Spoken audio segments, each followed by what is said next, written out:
armada Jepang datang dengan tujuan ingin menghancurkan semua armada Korea. Nah, di saat itu pihak Jepang membawa sekitar 133 kapal perang dan 200 kapal logistik. Yo geng, tekan tombol subscribe geng. Hey yo, what's good? Welcome back to Kamar Jerry.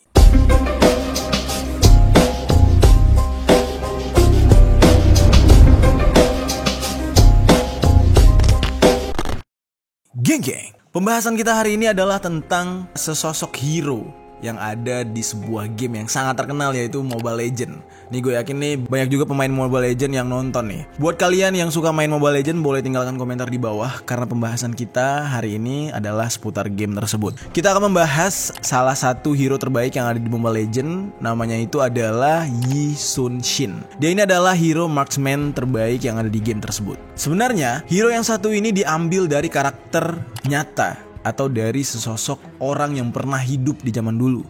Dia ini adalah seorang laksamana yang sangat terkenal dan dihormati di daerah Korea, baik itu Korea Selatan maupun Korea Utara. Dan di dalam kisahnya, Yi Sun-shin ini adalah seorang laksamana terbaik di dunia karena sebuah tragedi yang mampu dia atasi. Oke, hari ini kita akan langsung bahas nih tentang laksamana Yi Sun-shin ini yang sampai-sampai dijadikan sebagai hero di dalam Mobile Legends.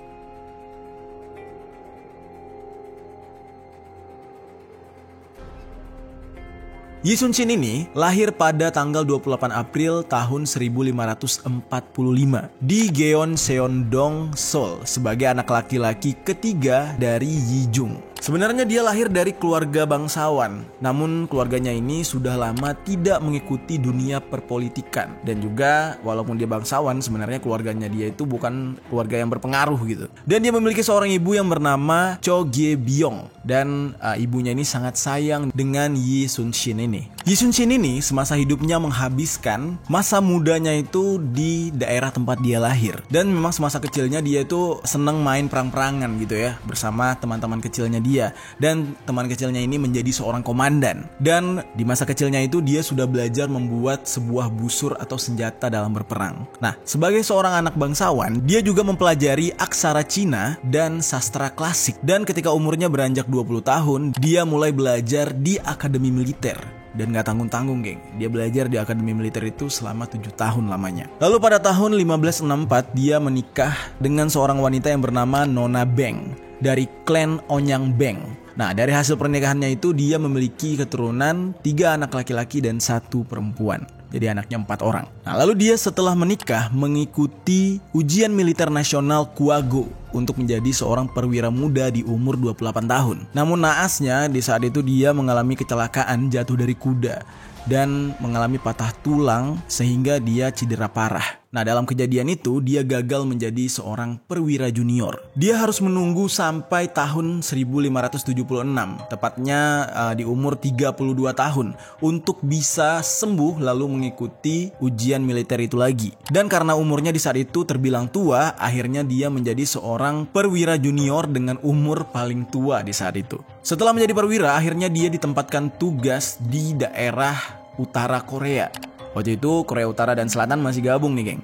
Nah, di sana pihak Korea sering berperang dengan pihak suku Jurchen. Pada awal-awal, Yi Sun-shin ini berhasil membawa karirnya sangat baik. Jadi dia berprestasi. Bahkan dia berhasil menangkap salah satu kepala suku Jurchen itu pada tahun 1583. Namun sayangnya, salah satu atasan daripada Yi Sun-shin ini malah menuduh dia melarikan diri saat berperang. Jadi orang yang dia tangkap itu justru sebenarnya fake gitu ya. Jadi bukan hasil tangkapan dia sendiri, tapi dia mengklaim kalau dia yang menangkap. Lalu pada saat itu karena posisinya dia tidak mendapatkan dukungan dari manapun, bahkan dia sampai kena fitnah gitu ya dari atasannya, dan juga kondisi ekonominya dia lagi merosot di saat itu. Akhirnya dia ditangkap dan dipenjarakan sampai-sampai dia dicopot dari jabatan perwiranya. Nah, ini telah terjadi fitnah kepada Yi Sun-shin di saat itu. Akhirnya dia menjalani kehidupan di dalam kurungan, di penjara, sampai masa hukumannya habis dan dia dirilis atau dilepaskan dari penjara. Hal pertama yang dia lakukan setelah lepas dari penjara adalah mendaftar kembali menjadi seorang serdadu militer. Karena memang jiwa perangnya itu besar dan dia juga sadar kalau dia jago dalam teknik berperang serta bela diri.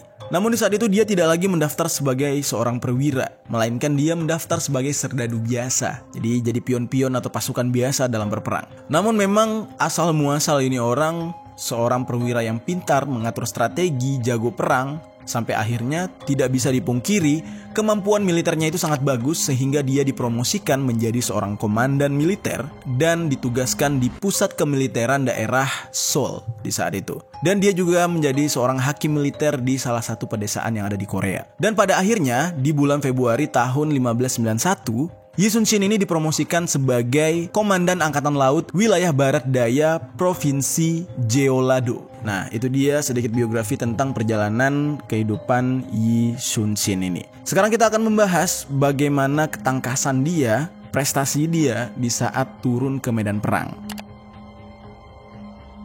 Yi Sun-shin di saat itu sudah melihat kondisi politik Jepang yang ya di seberang lautan mereka lah gitu ya. Itu sudah terlihat mulai kesusahan atau mulai merosot di saat itu pihak Jepang. Dan Yi Sun-shin di saat itu sudah menyadari bahwasanya pihak Jepang pasti akan menginvasi Korea sesegera mungkin karena kondisi mereka tersebut. Dan bener aja, Jepang di saat itu baru saja bersatu ya. Mereka itu disatukan oleh seorang pemimpin yang bernama Toyotomi Hideyoshi. Dan mereka lah yang mengatur rencana untuk menyerang Korea untuk menjadikannya basis penyerangan kekaisaran Ming di Cina.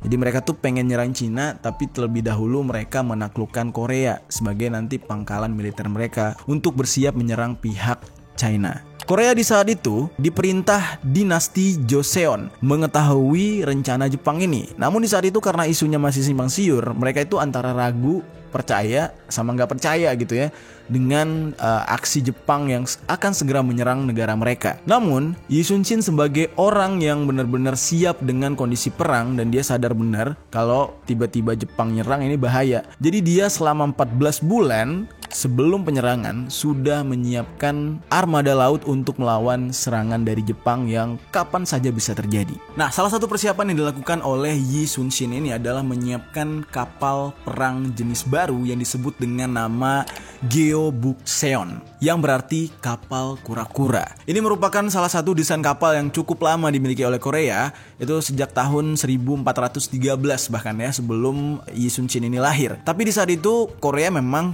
bisa dikatakan dalam kondisi sangat damai. Jadi desain daripada kapal ini tidak terpakai. Sampai akhirnya mereka dihadapkan dengan Jepang dan akan berperang, maka desain kapal itu akhirnya digerakkan atau disiapkan oleh Yi Sun-shin. Bahkan kapal kura-kura tersebut bisa dikatakan sangat canggih, bahkan lebih canggih daripada kapal milik Jepang karena telah mengalami pengembangan oleh Yi Sun-shin dengan pasukannya. Kapal kura-kura ini dipersenjatai dengan 40 meriam di sekeliling kapal tersebut. Dan kapal tersebut memiliki atap yang dilapisi dengan besi yang mampu menahan peluru yang akan menghujam kapal kura-kura ini. Nah, karena besi yang melapisi kapal itu seperti tempurung pada kura-kura, kayak bentuk kura-kura gitu, makanya disebut dengan Geobukseon, kapal kura-kura. Dan bisa dikatakan Geobukseon atau kapal kura-kura milik Korea ini adalah kapal perang lapis baja pertama yang ada di dunia. Tapi ini adalah klaim dari pihak Korea. Nah, akhirnya invasi Jepang yang dikenal sebagai Perang Imjin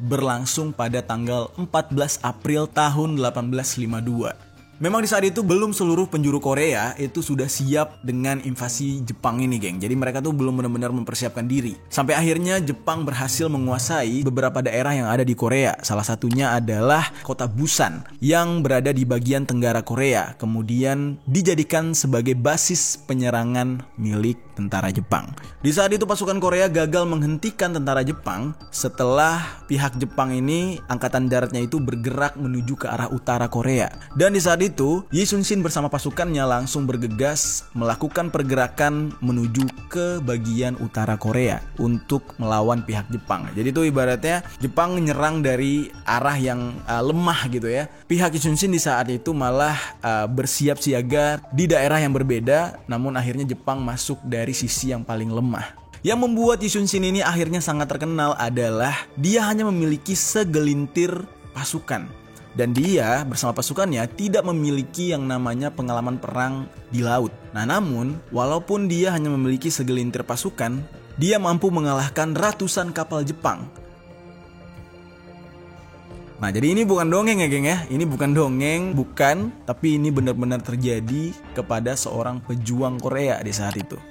Dan ini ya kembali lagi, the power of kepepet. Dengan jumlah mereka yang sedikit, namun nyali mereka mau tidak mau harus lebih banyak dibandingkan orang yang banyak. Tapi melihat yang sedikit, nyalinya jadi ciut gitu kan. Akhirnya mereka melawan dengan seluruh kemampuan untuk mengalahkan pihak Jepang di saat itu. Armada Jepang berhasil ditaklukkan oleh Yi Sun-shin bersama armada perangnya. Dan di saat itu nama perangnya adalah Pertempuran Okpo. Ini menjadi sebuah taktik yang dia miliki serta dia gunakan di dalam pertempuran selanjutnya. Dan mereka berhasil mengalahkan pihak Jepang dengan taktik mereka yang sangat-sangat jenius. Salah satu taktik yang digunakan oleh Yi Sun-shin bersama armadanya adalah dengan mengirimkan beberapa kapal sebagai umpan untuk memancing kapal Jepang agar menyerang. Jadi itu dikirim dulu tuh beberapa, terus mereka pancing supaya armada Jepangnya maju, terus mereka tarik mundur. Ketika beberapa kapal Jepang ini maju, barulah mereka dijebak atau dikepung oleh kekuatan penuh armada milik Yi Sun-shin. Jadi kayak narik mereka ke dalam lingkaran agar bisa dikepung dan tidak bisa keluar dari kepungan tersebut, baru dihantam sampai mati. Salah satu pertempuran laut yang paling terkenal di dunia adalah pertempuran Han Sando yang dimenangkan oleh Yi Sun-shin pada bulan Agustus tahun 1592. Dan di saat itu dia hanya menyerang dengan 55 kapal doang. Dia mampu melawan detachment atau satuan tentara dari 73 kapal Jepang. Jadi rame banget. Hasilnya adalah 59 dari 73 kapal Jepang tersebut akhirnya tenggelam karena diserang oleh armada milik Yi Sun-shin. Dan di dalam perang tersebut, Yi Sun-shin bersama pasukannya berhasil membunuh sekitar 9.000 tentara Jepang. Dan akhirnya, pada tanggal 15 Agustus tahun 1593, Yi Sun-shin menjadi Panglima Angkatan Laut Selatan sebagai pengakuan atas jasa pengabdiannya yang luar biasa semasa perang terhadap negara Korea. Lalu jadilah di saat itu armada Jepang bersama pasukan militernya itu dalam kondisi yang sangat buruk dan angkatan militer mereka itu benar-benar hancur. Namun dari kekalahan mereka tersebut, mereka belajar kalau mereka harus memperkuatkan armada mereka yang ada di laut untuk lebih gila lagi. Dan mereka sadar Yi Sun-shin adalah seorang jenius dengan strategi dan trik-triknya dalam menaklukkan tentara Jepang. Jadi mereka benar-benar harus mempersiapkan strategi-strategi baru dalam melawan Korea karena mereka sadar di Korea itu ada Yi Sun-shin yang sangat berbahaya.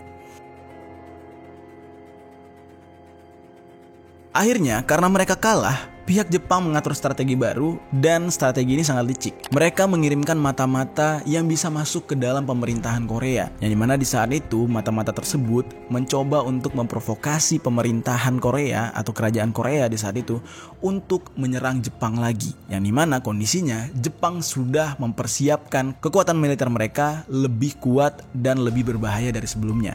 Di saat itu Laksamana Yi Sun-shin melihat ada kejanggalan dalam rencana penyerangan terhadap Jepang ini. Karena nggak mungkin melakukan penyerangan terhadap Jepang dengan langkah segampang itu. Gara-gara ada provokasi, langsung harus menyerang. Sampai akhirnya dia menolak perintah daripada kerajaan Korea untuk menyerang Jepang. Nah, lagi-lagi dalam kondisi ini, pemerintahan Korea sangat marah kepada Laksamana Yi Sun-shin ini. Dan dia dicopot lagi dari jabatannya dan dijebloskan lagi ke dalam penjara. Kali ini lebih gila. Prestasinya dia itu ya benar-benar dilupakan lah sama pihak kerajaan Korea. Dia malah disiksa, dipenjara, dicopot jabatannya dan dihinakan. Lalu pihak armada laut Korea bersama pengganti daripada Laksamana Yi Sun-shin itu akhirnya menyerang pihak Jepang. Dan Laksamana Yi Sun-shin mendekam di penjara tanpa mengetahui kalau armada laut Korea telah melakukan penyerangan tersebut. Jadi dia nggak ikut. Dan benar aja, armada perang milik Korea tersebut terjebak di dalam perangkap pihak Jepang. Yang dimana di saat itu pihak Jepang mengerahkan sekitar 500 sampai 1000 armada perang. Dan itu benar-benar jauh banget dari jumlah kekuatan pihak Korea. Pada akhir perang yang disebut dengan Perang Chilcheolyang ini, pihak Korea mengerahkan sekitar 200 kapal perang. Dan di saat itu hanya tersisa 12 kapal yang berhasil melarikan diri dari serangan Jepang. Selebihnya itu hancur lebur, diserang dan dibombardir oleh pihak Jepang. Semua usaha yang selama ini dilakukan oleh Yi Sun-shin dalam memperkuat kekuatan armada Korea justru hancur lebur dikarenakan dia dipenjara dan disiksa. Dan itu semua karena kebodohan kerajaan Korea di saat itu menerima provokasi dari mata-mata. Dan di saat itu kerajaan Korea, ya kan, itu benar-benar menyesal sekali dengan keputusan yang mereka ambil. Mereka buru-buru mengampuni dan mengembalikan pangkat Laksamana Yi Sun-shin sebagai komandan armada Joseon yang tersisa. Tapi apa boleh buat ya, semua sudah terjadi. Mereka udah hancur, dikalahkan oleh Jepang karena tidak mendengarkan saran daripada Laksamana yang terbaik ini. Ketika 12 kapal yang selamat dan melarikan diri dari serangan Jepang kembali ke Korea, akhirnya pihak kerajaan Jepang meminta Yi Sun-shin untuk membubarkan armada perang tersebut dan meminta armada perang laut tadi yang tersisa untuk bergabung dengan kekuatan militer yang ada di darat. Lalu di saat itu Yi Sun-shin itu membalas dengan perkataan dia berniat hanya akan menyerang pihak Jepang dengan segelintir armada yang hanya tersisa 12 kapal itu. Dan Yi Sun-shin mencari tahu ke arah mana pihak armada Jepang ini akan menyerang. Dan mereka mengetahui kalau armada Jepang ini mengarahkan kapal-kapal mereka ke sisi barat Korea. Lalu Laksamana Yi Sun-shin di saat itu langsung memperhatikan dan membuat rencana dengan memperhatikan sebuah selat yang sangat strategis untuk dijadikan jebakan, yaitu sebuah selat yang bernama Myeonyang. Ukuran selat itu sangat sempit dan juga arus di sana sangat kencang dan juga berubah-ubah. Dan Yi Sun-shin sudah memilih sebuah tempat untuk pertahanan terakhir mereka. Dari 12 kapal yang kembali, ternyata kapal perang tersebut tidak ada kapal kura-kura yang menjadi kapal andalan mereka. Jadi kapal kura-kuranya udah hancur semua, geng. Itu merupakan kapal perang jenis lain yang kembali.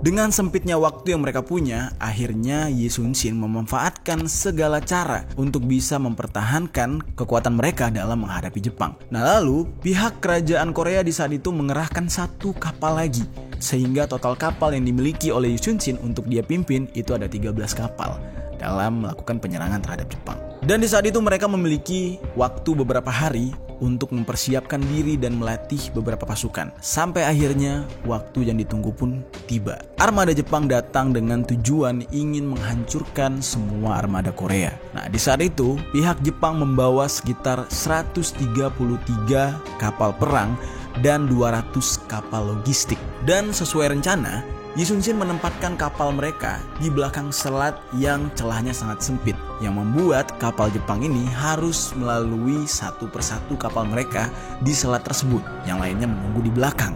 Jadi ibaratkan kalau misalkan berantem nih ya, maju 1 lawan 1 gitu. Dan pada malam hari, di saat mereka mempersiapkan diri, Yi Sun-shin mengatakan sebuah kalimat kepada armadanya, yang dimana kalimat ini sangat-sangat diingat dan melekat banget gitu ya bagi armada Korea. Kalimat itu gini, mereka yang mencari kematian justru akan hidup, sementara mereka yang mencari kehidupan justru akan semakin dekat dengan kematian. Lalu tepat pada pagi hari tanggal 27 Oktober tahun 1597, ketika kapal perang Jepang maju, Yi Sun-shin ikut memajukan armadanya untuk menahan kapal Jepang tersebut. Dan terjadilah perang yang sangat sengit di saat itu. Armada kapal Korea yang dipimpin oleh Yi Sun-shin ini berhasil menghancurkan armada kapal Jepang. Seperti prediksi dia, arus yang ada di selat tersebut pasti akan berubah, yang tadinya maju sampai akhirnya menjadi mundur. Dan hal itu membuat kapal perang milik Jepang akhirnya terbawa mundur arus ke tempat asal atau semulanya lagi, jadi keluar dari selat itu. Dan hal tersebut dimanfaatkan oleh pihak Korea dengan semakin mendorong kapal Jepang untuk melaju kencang kembali ke posisi awal, dan membuat kapal yang terbawa arus akhirnya menabrak kapal yang ada di belakang selat. Jadi ada yang di luar selat tuh tertabrak, dan akhirnya banyak kapal dari pihak Jepang ini yang hancur karena saling bertabrakan. Jadi strateginya itu benar-benar mengandalkan arus dan juga kekuatan mereka sendiri. Nah di saat posisi sedang kacau, pihak Yi Sun-shin ini melihat kapal-kapal yang belum bertabrakan. Nah kapal-kapal tersebutlah yang akhirnya dibombardir oleh armada perang Korea, yang dimana mereka mengarahkan meriam dan menembakkan meriam mereka ke kapal-kapal tersebut agar ikut tenggelam juga. Sampai pada akhirnya sekitar 31 kapal perang milik Jepang itu hancur dan juga membunuh komandan-komandan mereka, membuat anak buah mereka tuh jadi kocar-kacir kayak ya ular tanpa kepala gitu, nggak tahu harus kemana gitu ya, nggak ada yang memerintah, dan mereka pun akhirnya ikut mati tenggelam. Nah, kemenangan pihak Yi Sun-shin dalam menjaga perairan Laut Korea itu sangat berkontribusi karena mereka berhasil menaklukkan pihak Jepang dan membuat Korea merdeka dan aman gitu ya dari serangan Jepang. Dan di saat itu Jepang belum menyerah, geng. Mereka baru mundur dikarenakan pemimpin mereka, yaitu pemimpin Jepang yang bernama Toyotomi Hideyoshi, tiba-tiba meninggal dunia. Dan di saat itulah armada Jepang akhirnya tarik diri atau mundur dari perairan Korea. Namun pihak Korea di saat itu tidak membiarkan armada-armada Jepang itu lari begitu aja, mundur gitu aja. Mereka tetap dikejar. Dan di saat itu pihak Korea dibantu oleh armada Cina. Karena mereka merasa mereka akan dijajah oleh Jepang. Atau justru mereka sudah dijajah oleh Jepang di saat itu. Makanya mereka bergabung dengan Korea menyerang armada Jepang yang tersisa dan mundur dari perang tersebut.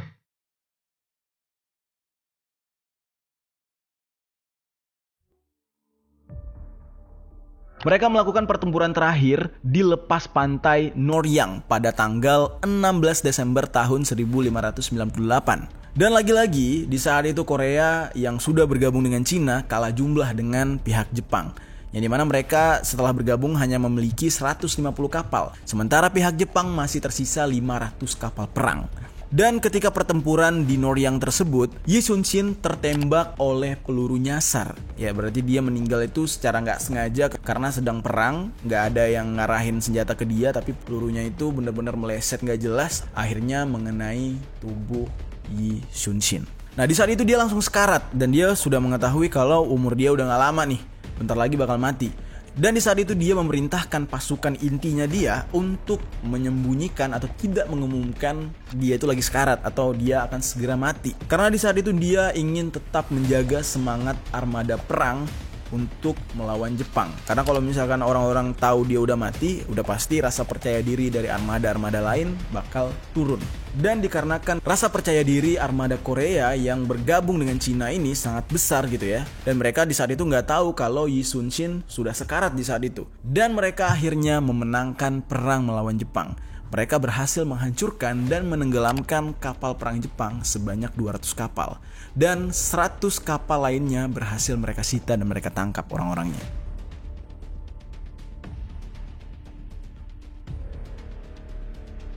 Sampai akhirnya pihak Korea memenangkan perang tersebut dibantu oleh pihak Cina. Terakhir, setelah memenangkan perang, mereka baru menyadari kalau mereka telah kehilangan laksamana terbaik yang pernah mereka miliki, yaitu Yi Sun-shin di dalam pertempuran tersebut. Nah, selama hidupnya, Yi Sun-shin ini berhasil memenangkan total 23 pertempuran laut tanpa kehilangan satu kapal pun. Dan Yi Sun-shin adalah seorang pahlawan Korea dan salah satu laksamana terbaik dalam sejarah dunia. Jadi nggak cuma di Korea. Dan pertempurannya dia yang tercatat di dalam buku hariannya dia itu akhirnya dipelajari oleh sejarawan angkatan laut modern sekarang. Jadi semua kisah dia itu tercatat. Bagaimana gagahnya dia dulu, bagaimana ganasnya dia dulu dalam melawan Jepang, itu semua tertulis. Keberanian Yi Sun-shin ini menjadikan masyarakat Korea modern berpedoman kepada dia. Jadi benar-benar menjadikan dia ini sebagai contoh yang baik atas keberanian rakyat Korea. Dia diabadikan dalam berbagai bentuk. Ada monumen patung, nama jalan, nama buku, atau nama-nama tempat penting. Dan sampai saat sekarang ini, Yi Sun-shin masih menjadi kebanggaan rakyat Korea. Sampai-sampai Yi Sun-shin ini dijadikan salah satu hero di dalam Mobile Legends.